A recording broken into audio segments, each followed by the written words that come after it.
तर स्वागत आहे मित्रांनो, वर्धा यवतमाळ नांदेड रेल्वे लाईन सिरीजच्या आजच्या आपल्या नवीन अपडेटमध्ये आपल्या चॅनल VR ब्लॉग्सवर. चॅनलवर नवीन असाल तर या अपडेटला शेवटपर्यंत नक्की पहा. तर मित्रांनो, आज आपण या रेल्वे लाईन सिरीजमध्ये अपडेट घेण्याकरिता आलो आहे. जो टनलचा एंड पॉईंट आहे त्या ठिकाणी 284 किलोमीटर लांबी असणाऱ्या वर्धा ते नांदेड या सिंगल ट्रॅक रेल्वे लाईनच्या सिरीजमध्ये कळंब ते यवतमाळ दरम्यान एक मोठी टनल बनवण्याचे कार्य हे चालू आहे. आणि ही जी टनल आहे मित्रांनो, ही समोर आपल्याला जे ठिकाण दिसते आहे त्याच ठिकाणी यवतमाळच्या साईडने समाप्त होणार आहे. म्हणजे कळंब ते यवतमाळ यांच्या दरम्यान जो डोंगराळ भाग आहे त्यामधून ही टनल जी आहे ती येणार आहे. आणि हा बोगदा या ठिकाणी समोर ज्या ठिकाणी आपल्याला एक छोटी झोपडी दिसते आहे आणि त्यासमोरच जो खड्डा दिसतो आहे त्याच ठिकाणी शेवट या बोगद्याचा या टनलचा होणार आहे. या ठिकाणावरून ट्रेन ही कळंबच्या दिशेने बोगद्यामध्ये गेल्यानंतर याच ठिकाणावरून बाहेर निघणार आहे. तर मित्रांनो, या ठिकाणी आपण पाहू शकाल की या बोगद्याच्या कामाकरिता या ठिकाणी या कंपनीचा कन्स्ट्रक्शन कंपनीचा प्लॅन्ट देखील या ठिकाणी लावण्यात आल्याचे आपल्याला समोर दिसून येईल. आणि या ठिकाणी या बोगद्यातून बाहेर आल्यानंतर रेल्वे लाईन ही समोरच्या दिशेने यवतमाळकडे जाणार आहे.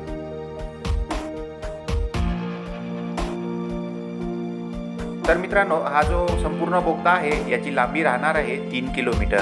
आणि या 3 किलोमीटर लांबीच्या बोगद्याचे निर्माण कार्य हे सुरू झाल्याची माहिती आपल्याला या ठिकाणी मिळालेली आहे. आणि समोर आपल्याला प्लॅन्ट दिसतो आहे. या प्लॅन्टच्या खालूनच ही रेल्वे लाईन जी आहे ही या बोगद्यामधून मार्ग काढत या दिशेला येणार आहे.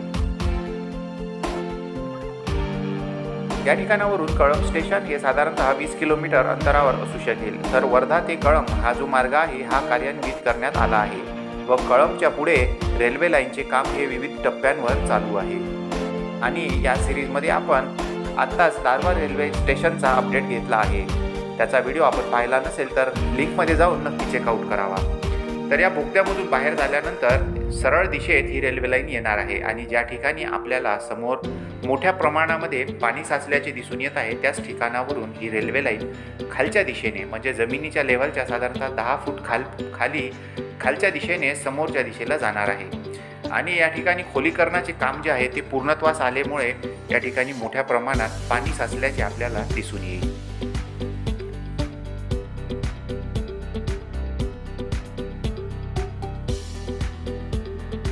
तर मित्रांनो, दिवाळीच्या नंतर म्हणजे 2024च्या दिवाळीनंतर नव्या जोमाने या रेल्वे लाईनवर पुन्हा एकदा काम हे सुरू करण्यात आल्याचे आपण आपल्या चॅनलवरील विविध अपडेट्समध्ये बघितले असेल.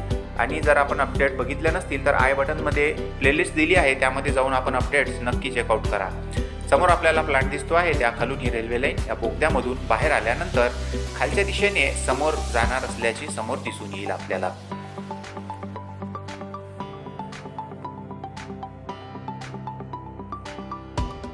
तर कळंब ते यवतमाळ या 2 स्टेशन दरम्यानची जी लांबी आहे ती असणार आहे साधारणतः 40 किलोमीटर. आणि यांच्यामध्येच हा या 284 किलोमीटर लांबी असणाऱ्या या सिंगल ट्रॅक रेल्वे लाईनवरील सर्वात मोठा बोगदा हा याच ठिकाणी समाप्त होणार आहे. आणि समोर आल्यानंतर या ठिकाणी खालच्या दिशेने जाण्याकरिता खोदकाम जे आहे ते पूर्ण करण्यात आले आहे. बऱ्याच मोठ्या प्रमाणात या ठिकाणी पाणी साचले आहे. या ठिकाणावरून साधारणतः 3 ते 4 किलोमीटर अंतर पुढे तळेगाव हे रेल्वे स्टेशन समोरच्या दिशेला असणार आहे.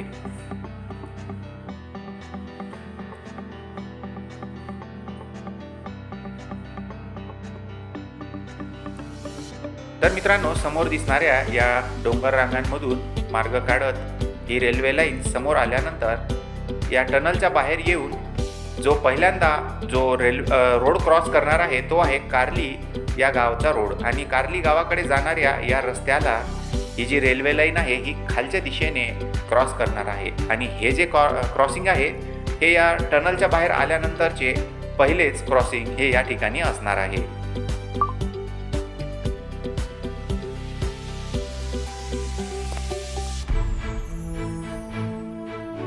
तर ही जी लोकेशन आहे मित्रांनो, ही लोकेशन यवतमाळ चंद्रपूर रोड किंवा यवतमाळ वणी रोडच्या बाजूला जे कार्ली गाव आहे या कार्ली गावापासून साधारणतः 2 किलोमीटर अंतरावर असणारी ही लोकेशन आहे. आणि या ठिकाणी पाहू शकता की पाणी भरलेल्या ठिकाणावरून सरळ दिशेत ही रेल्वे लाईन येणार आहे व कार्लीकडे जाणाऱ्या या रोडला खालच्या दिशेने क्रॉस करेल.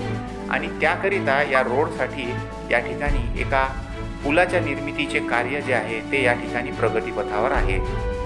मागील अपडेट घेतला होता त्यावेळेला या ठिकाणी गर्डर्स हे आणून ठेवण्यात आल्याचे आपण आपल्या मागील अपडेटमध्ये पाहिले होते.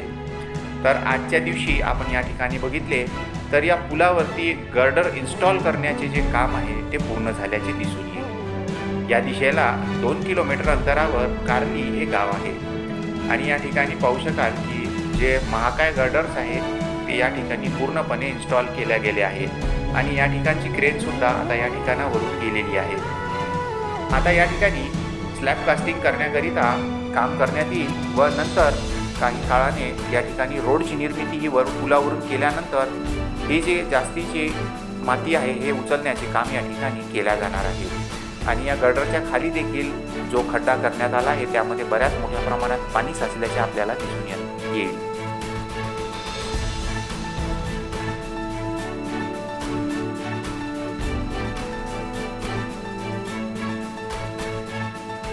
तर या ठिकाणच्या पुलाच्या निर्मितीचे कार्य होण्याकरिता साधारणतः 1 ते 2 महिन्याचा कालावधी लागू शकतो. त्यानंतर हा तात्पुरता डायव्हर्ट केलेला रस्ता जो आहे तो काढून टाकण्यात येणार आहे व खालच्या दिशेने या रेल्वे लाईनचे काम हे करण्यात येईल. याबद्दल आपले काय मत आहे ते आम्हाला कमेंट करून जरूर कळवावे.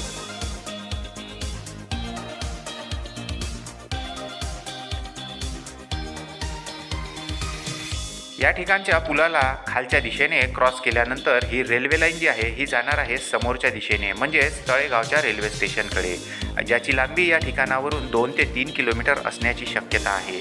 आणि त्याकरिताच नव्याने समोरच्या दिशेला देखील खोदकाम जे आहे ते नव्या स्वरूपात चालू करण्यात आल्याचे आपल्याला दिसून येईल.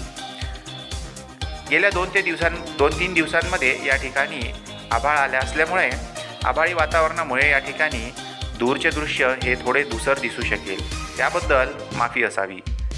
तर समोर देखील आपल्याला साधारणतः 1 किलोमीटरपर्यंत हे खोदकामाचे जे कार्य आहे ते प्रगतीपथावर असलेले दिसून येईल. 1 ते 2 महिन्यामध्ये हा ठिकाणचा पूल जो आहे तो पूर्णपणे तयार झालेला दिसू शकेल.